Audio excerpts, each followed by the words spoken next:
día de hoy he decidido vetar la ley de modificaciones a la Ley de Compras y Contrataciones, la cual será devuelta el día de mañana al Congreso de la República con el veto, con observaciones. Solicitamos al Congreso de la República que conozcan el veto, pero que a la vez conozcan las observaciones para que podamos retomar el camino de la ley que se había propuesto.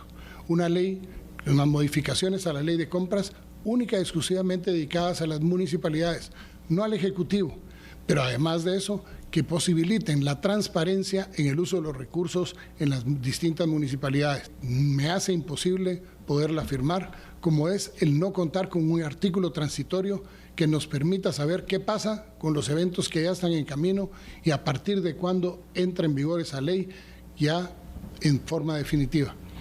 Al no contar con esa definitividad, no me queda más camino que vetarla y solicitarle al Honorable Congreso de la República que proceda a enmendar el procedimiento para que podamos tener una ley que nos garantice la transparencia y el uso adecuado de los recursos del Estado. Además de eso, la ley venía para todo el Estado y nosotros lo que habíamos pedido era única y exclusivamente para las municipalidades para que puedan atender los graves problemas que tienen cuando se funde un pozo de agua, con los problemas municipales que tienen que resolver de forma inmediata. Por lo tanto, estimados conciudadanos, vamos a vetar la ley, la vamos a mandar con observaciones y le pido al Congreso de la República que apoyen esas observaciones, rehaciendo la ley para mandarla como fue solicitada y única y exclusivamente tenga con alcance a las municipalidades. Simplemente considero que es lo que había que hacer. Es que, vamos a ver, Sandy, no podemos abrirle la puerta en una ley de compras y contrataciones a compras directas por 200,000 quetzales. Es más, yo todavía cuestionaría en general ese cambio hasta para las municipalidades. ¿Sabes por qué? Porque sí es cierto, hay alcaldes contados, si tú quieres, que manejan muy bien sus finanzas con mucho orden, pero también hay algunas otras municipalidades donde el desorden es tal que esto abre la puerta a lo que conocemos como las coimas y la corrupción. Entonces, yo entiendo que el veto era el camino correcto, la única posibilidad real correcta también que tenía el presidente de la República. Lo malo es que ahí no va a terminar la historia. Por supuesto, y ese es el punto al que vamos ahora. Ahora, ¿qué consecuencias se pueden tener positivas o negativas ante una decisión como estas? Recordemos que el veto y la sanción son dos de las alternativas y opciones que un presidente tiene en cuanto a una ley. Esto se torna realmente muy bueno para explicar en una república presidencialista como es Guatemala. 3 poderes de Estado, ejecutivo, legislativo, judicial, con 3 presidentes de Estado que están al mismo nivel. Presidente de la Junta Directiva del Congreso de la República, presidente de la Corte Suprema de Justicia y del organismo judicial y el presidente del Poder Ejecutivo, a quien llamamos el presidente de la República. Ahora bien, la sanción, a ver, ¿cuál de los 3 poderes del Estado es quien formula la elaboración de las leyes? Definitivamente el poder legislativo, el Congreso de la República.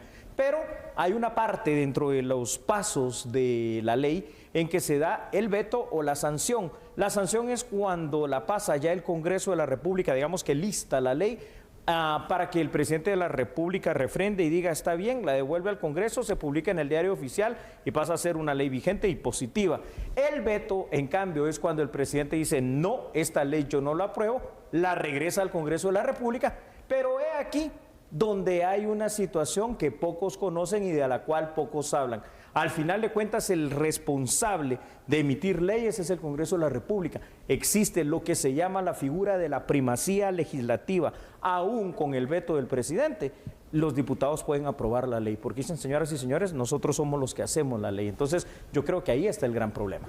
Y eso podría pasar, Yuri, ese es uno de los escenarios que se pueden tener, ¿no? Donde el presidente ya se ha pronunciado, pero eso no es un no definitivo. ¿Hay opciones de que entre en vigencia esta ley, te pregunto? Sí, definitivamente que sí. Ahora que el Poder Ejecutivo va a regresar la ley vetada, es decir, la ley no aprobada en lugar ¿No avalada por el Ejecutivo? Exactamente, no aprobada por el Ejecutivo. Entonces el Congreso va a decidir, se va a reunir, va a conocer esto y van a votar. Y al votar por una mayoría simple, en este caso, pues estamos hablando de 80 votos o más, pueden simple y sencillamente sancionar esta ley, publicarla en el diario oficial y decir que hicieron uso de la primacía legislativa. Ahora, a mí me preocupa realmente esta modificación a la ley de compras y contrataciones.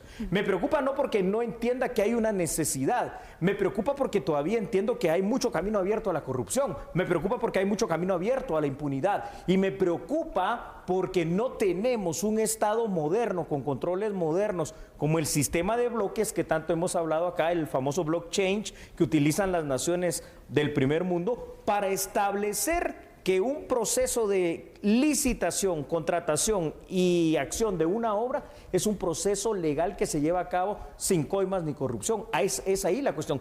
¿Te imaginas que al principio, estamos hablando de hace aproximadamente unos 7, 8 años atrás, 30,000 eran 30,000 quetzales, lo máximo para compras directas? Hace pocos años 100,000, ahora 200,000. Y si vamos a este paso, la próxima será de $500,000 de quetzales.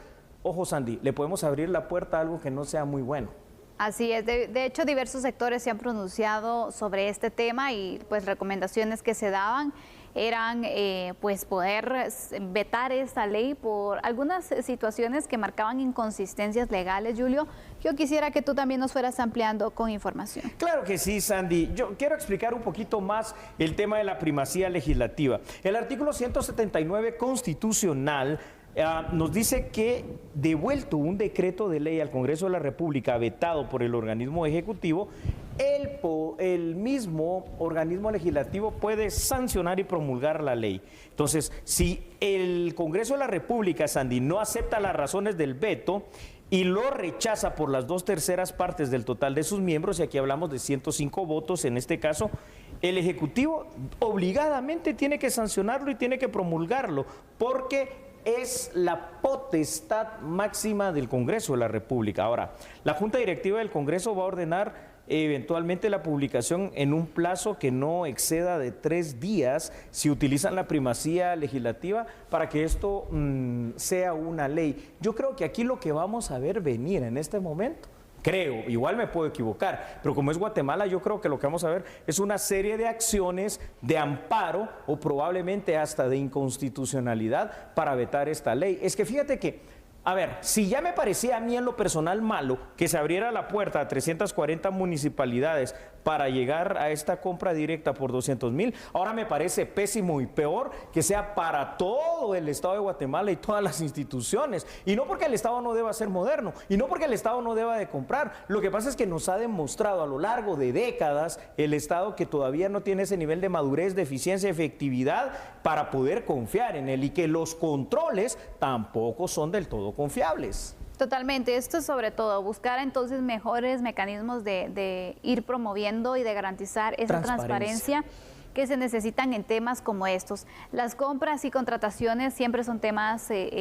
sensibles, diría yo, sensibles y de polémica, ¿no? Totalmente. En los cuales siempre es bueno ir blindando también ciertos procesos para poder evitar actos de corrupción y que también se malinterpreten procedimientos que a lo mejor no eran el fin, pero bueno, por las situaciones que se hacen, los malos procedimientos, pues bueno, terminan en eso, ¿no? Es que ahí es donde está la situación. Hemos visto en la historia reciente, ¿verdad?, situaciones que nos han alarmado. ¿Te recuerdas cuando hablábamos hace un año, año y medio atrás, de aquella situación de una compra de un edificio para el Ministerio Público por 35 millones de quetzales, que nunca se utilizó, se perdieron los 35 millones de quetzales, el edificio está ahí abandonado? Entonces, estamos perdiendo plata. Y eso que ha pasado ahí, ha pasado en muchas instituciones. Un edificio de la TGW ahí en Fraijanes que se construyó y nunca se utilizó, y así gasto tras gasto tras gasto, que al final de cuentas, ni modo, para el Estado representa algo pues que no le afecta tanto porque es dinero de nuestros impuestos, pero para nosotros los guatemaltecos sí representa mucho,